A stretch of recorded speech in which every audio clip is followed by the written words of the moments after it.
Médico mal, o veneno que curou.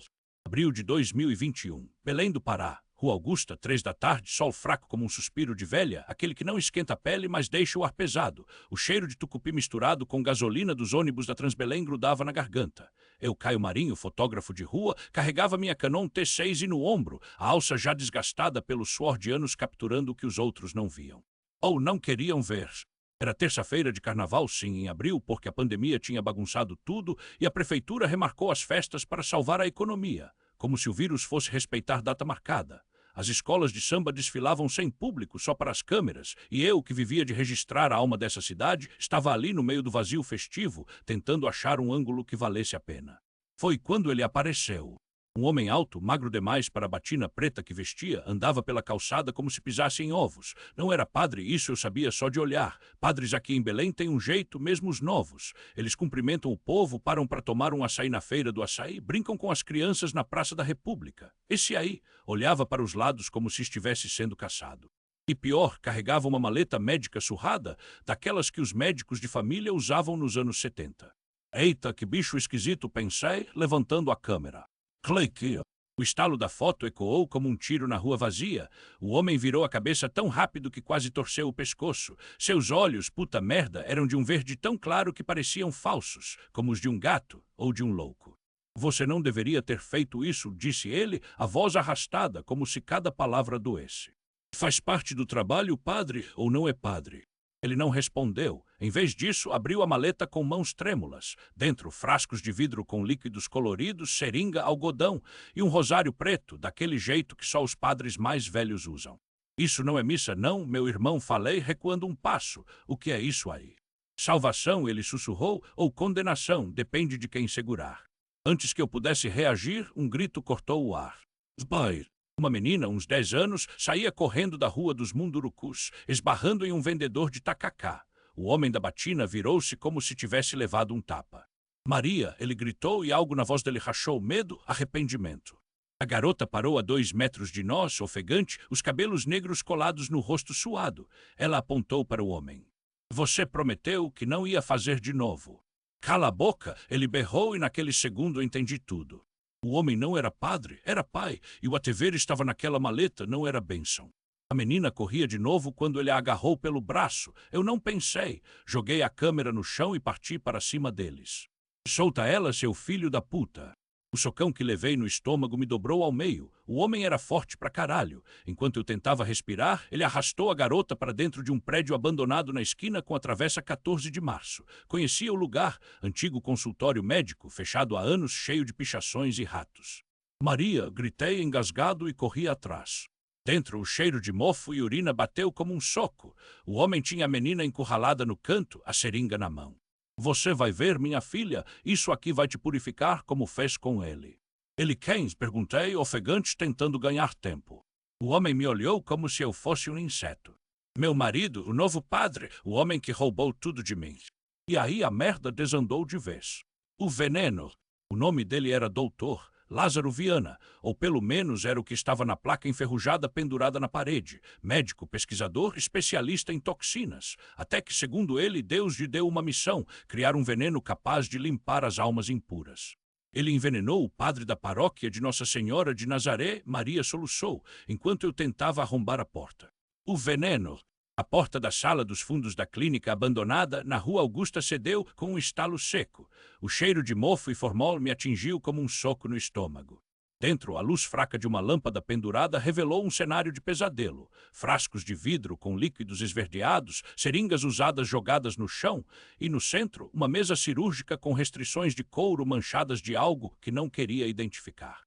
Maria, a enfermeira que me arrastara até ali, tremia como vara verde. Seu rosto, antes sereno, agora era uma máscara de terror. Ele injetou algo no padre Antônio, ela sussurrou, os dedos apertando meu braço. Disse que era para salvá-lo, mas o padre começou a ter convulsões, a sangrar pelos olhos e depois ele sorriu, como se estivesse vendo Nossa Senhora.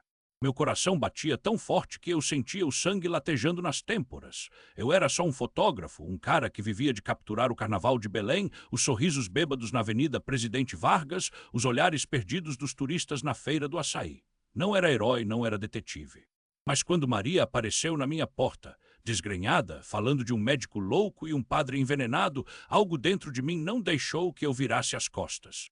Onde está o padre agora? Perguntei, enquanto meus olhos varriam a sala em busca de uma saída ou uma arma, qualquer coisa. Na igreja, o doutor, Lázaro disse que ele está em processo de purificação, mas eu vi os olhos dele, não era mais o padre Antônio. Um barulho seco vindo do corredor nos congelou, passos arrastados, como se alguém estivesse se aproximando com dificuldade. Maria engoliu em seco. Ele está aqui. Não tive tempo de reagir. A porta se abriu com violência e lá estava ele, doutor, Lázaro Viana, o homem que Maria descrevera como um anjo caído. Magro, pele pálida, olhos fundos como poços sem fundo. Na mão direita, uma seringa cheia de um líquido turvo. Na esquerda, um revólver enferrujado. Ah, o fotógrafo, ele sorriu, como se estivéssemos em um churrasco de domingo na Praça da República. Maria me falou de você, o homem que gosta de capturar a verdade, pois hoje você vai ver a verdadeira face da salvação.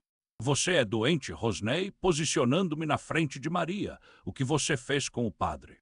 Eu o libertei, Lázaro respondeu, como se estivesse explicando uma receita de tacacá. Assim como libertarei essa menina, e você, se tiver sorte.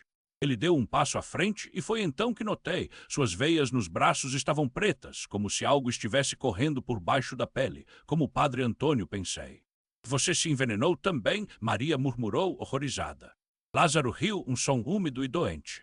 Claro que sim, como poderia oferecer a purificação se não a experimentasse primeiro? Ele levantou a seringa. Isso aqui não é veneno, meu filho, é a chave, um presente de Nossa Senhora Aparecida. Meu cérebro gritava para correr, mas meus pés estavam pregados no chão. Então, algo inesperado aconteceu. Um grito ecoou lá fora. Não um grito de dor, mas de alegria. Uma música alta, bumbo e cuíca, o som inconfundível de um bloco de carnaval passando pela rua. Era abril fora de época, mas em Belém o carnaval era como a chuva, aparecia quando menos se esperava. Lázaro hesitou, distraído pelo barulho, foi o suficiente. Empurrei Maria para trás e me joguei sobre ele. O revólver disparou, a bala cravando-se na parede, levantando uma nuvem de pó. Rolei no chão, sentindo o peso do corpo do médico sobre mim, seus dedos arranhando meu rosto como garras. A seringa caiu, estilhaçando-se no chão. Você não entende? Ele gritou, saliva espumando nos lábios. Isso aqui é a salvação. Salvação não vem de uma agulha, seu filho da puta, cuspi, segurando seus pulsos com força. Vem de fé. Maria, trêmula, pegou um frasco de álcool da mesa e o jogou no rosto de Lázaro. Ele uivou, solitando-me, e eu o empurrei com tudo que tinha. Ele caiu de costas, batendo a cabeça na quina da mesa. Ficou imóvel. Respirando fundo, olhei para Maria. Vamos, precisamos encontrar o padre. A igreja de Nossa Senhora de Nazaré estava vazia, exceto pelo cheiro de cera e incenso, o sol fraco de abril.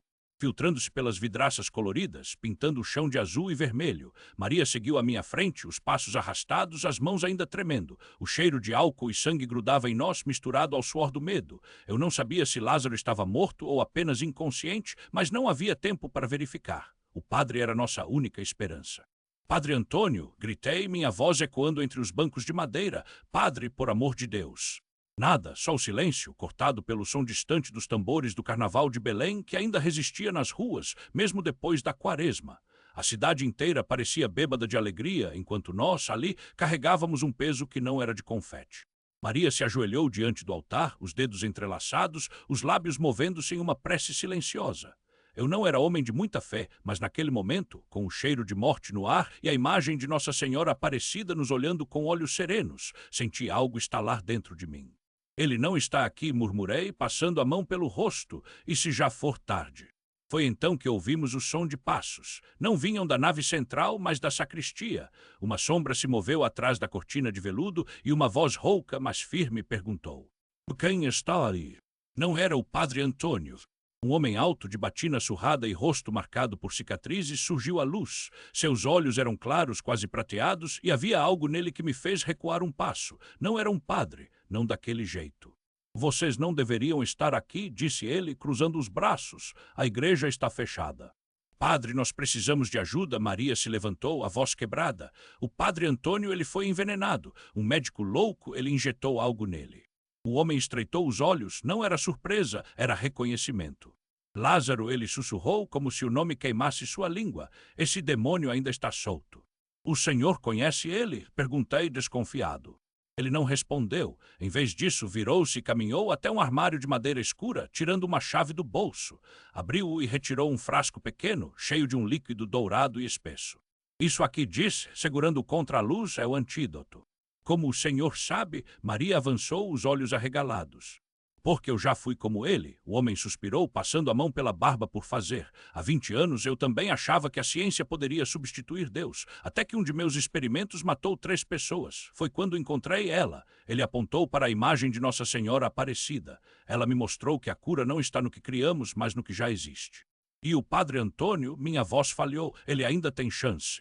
Depende, o homem me olhou fixamente. Vocês têm que levar isso até ele agora, mas há um problema. Ele hesitou. Lázaro não trabalha sozinho. Um barulho na porta da igreja nos fez congelar. Alguém estava tentando entrar, não com chaves, com força. Eles estão aqui, o homem empurrou o frasco para minhas mãos. Corram pela Rua Augusta até o Hospital Ofir Loyola, mas não olhem para trás. Não precisou dizer 2 vezes. A Rua Augusta fervilhava com os últimos foliões do carnaval fora de época. Belém sempre foi assim, uma cidade que não largava a festa nem quando deveria. Mas entre as fantasias de boi-bumbá e os gritos de Ejá, Ejá, a festa não pode parar. Havia algo errado. Homens de terno preto, espalhados como sombras, observando. Eles estão nos procurando? Maria segurou meu braço, os dedos gelados. O que a gente faz? A gente se mistura. Puxei-a para o meio da multidão, onde um grupo de brincantes do cordão da baronesa dançava ao som de um carimbó ensurdecedor. Finge que você é uma deles. Ela não hesitou, pegou uma máscara de lobisomem de uma criança e a colocou no rosto, enquanto eu enfiava a câmera no pescoço e começava a tirar fotos como se nada estivesse acontecendo. Os flashes me davam cobertura. Lá, Maria apontou discretamente.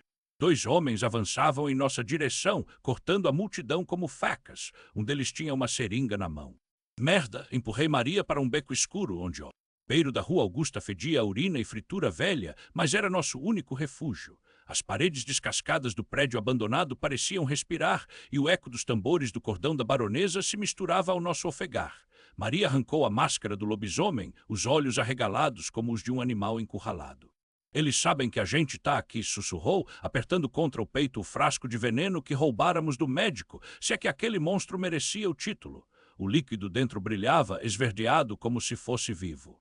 Cala a boca e anda, puxei-a pelo braço, empurrando-a para dentro de um barracão de madeiras podres, onde o cheiro de tinta e mofo nos engoliu. Lá dentro, pilhas de fantasias de carnaval apodreciam em caixas, plumas mofadas, máscaras de papel machê com rostos demoníacos, capas de cetim surrado. O lugar devia ser depósito do bloco do chamego, que desfilava todo ano pela 15 de agosto. Maria tropeçou em um manequim sem cabeça, vestido de diabo. O barulho ecoou. Porra, Lucas! SHHH, tapei sua boca com a mão, ouvindo os passos se aproximarem. 2 pares. Um deles arrastava algo metálico no chão. Eles não são só 2, pensei. Tem mais alguém. Alguém que está coordenando isso. O veneno que Maria carregava não era qualquer coisa. Era a arma de um homem que se fazia passar por padre, o novo padre, como chamavam nas ruas de Belém, um tal de padre Mátio que aparecera do nada há 6 meses, curando doenças com milagres e cobrando fortunas em troca. Só que suas curas deixavam sequelas. Pessoas que antes tinham câncer agora tinham os rins destruídos. Crianças com febre alta acabavam com o fígado queimado. E os que questionavam sumiam. Eu, Lucas Rangel, fotógrafo do Diário do Pará, só queria uma foto da procissão de Nossa Senhora de Nazaré no ano passado. Mas quando vi o padre Mátio injetando algo em uma menina de 8 anos, meu instinto gritou mais alto que a fé. Cliquei. E desde então minha vida virou um inferno. Maria, a enfermeira que trabalhava no consultório dele e descobriu a verdade, veio me procurar 3 dias atrás, tremendo, com as unhas roídas até sangrar. Ele tá matando eles, Lucas. Não é cura, é veneno controlado, e agora ele sabe que a gente sabe. E agora, trancados naquele depósito fedido, com os passos cada vez mais perto, eu entendia. Não íamos sair vivos dali. A gente precisa se separar, falei baixo, tirando a câmera do pescoço. Você leva o frasco e corre para a igreja de Santo Alexandre. Lá tem gente, tem padre de verdade. E você? Eu distraio eles. Abri a mochila, peguei um relojão que tinha sobrado do Réveillon. Belém nunca dorme, pensei, nem no carnaval fora de época. Maria mordeu o lábio. Se você morrer, eu te amaldiçoo. Se eu morrer, reza para Nossa Senhora me perdoar por não ter te beijado antes. Ela me deu um tapa no ombro, mas seus olhos brilharam. Então, sem mais palavras, saímos em direções opostas. Corri como um louco pela Travessa Frutuoso Guimarães, acendendo o rolojão e jogando numa lata de lixo. A explosão ecoou e os homens gritaram. Um deles, o de camisa xadrez e cicatriz no queixo, veio atrás de mim, a seringa brilhando na mão. Pega ele vivo, berrou o outro, que ficou para trás, provavelmente indo atrás de Maria. Vivo, claro, para quê? Para virar cobaia.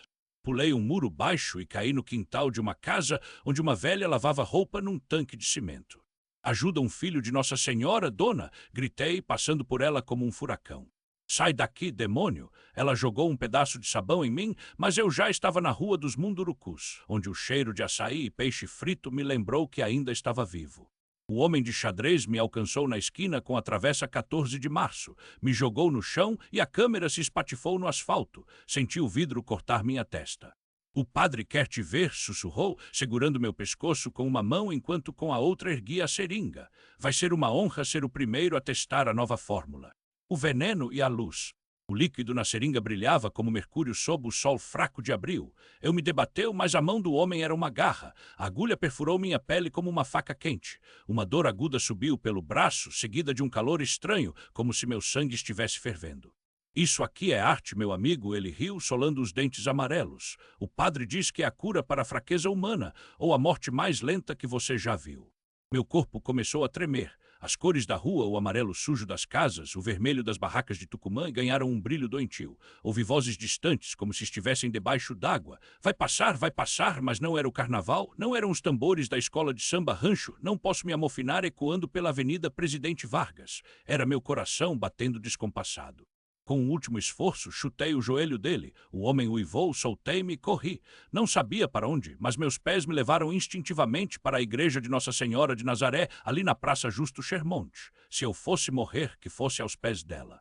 Tropecei nos degraus, caí de joelhos diante do altar. A imagem da santa com seu manto azul e a coroa de ouro parecia me observar. Suor escorria pelos meus olhos, queimando como ácido. Me ajuda, mãe! Não era uma prece, era um grito. Foi então que ela apareceu. Maria não era uma mulher alta, mas tinha uma presença que enchia o espaço. Vestia um vestido simples, desbotado pelo sol, e carregava uma cesta de frutas. Seus olhos escuros, profundos como o rio Guamá, fixaram-se em mim. Você está envenenado, disse sem pergunta. Mas não é veneno que mata, é a falta de fé que deixa a gente fraco. Antes que eu pudesse responder, ela puxou um frasco do bolso. Dentro um líquido leitoso, quase translúcido. Bebe. Isso vai me matar, arfei, mostrando o braço inchado. Já tá morto, então? Ela deu de ombros. Ou confia em mim, ou confia no padre louco que te injectou. Não tinha escolha. Engoli o líquido em um gole. Era doce como água de coco com um toque de algo amargo. Imediatamente, uma onda de frio percorreu meu corpo, como se alguém tivesse jogado gelo nas minhas veias. A dor não sumiu e transformou-se. Vi em flashes o rosto do padre. Não era um padre, era um homem com uma batina roubada. O laboratório improvisado no porão da casa na Rua Augusta, as cobaias gatos primeiro, depois pessoas. E então, como um raio, a imagem de Nossa Senhora Aparecida, não em Nazaré, mas na minha frente, estendendo a mão.